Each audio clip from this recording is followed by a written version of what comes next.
Here's Dr. Dina with your tip of the day, the cable fly for the chest. Okay, so you want to make sure you're driving through with the strong part of your hand, which is right here. Strong part of your hand. When I come through there, the elbows are going to be a little bent, but you don't want the elbows to go past the rib cage here. You rest the ribs, raise the ribs up, and pull through. All right, let's check it out.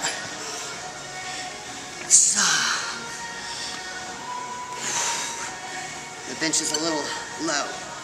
You want that cable to come where it's going to come straight across the chest. Keep that chest high. Inhale. 3, 4, 5. Pull that chest through.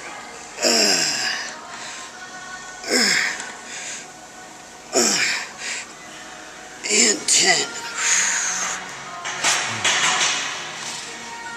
And there's your tip of the day.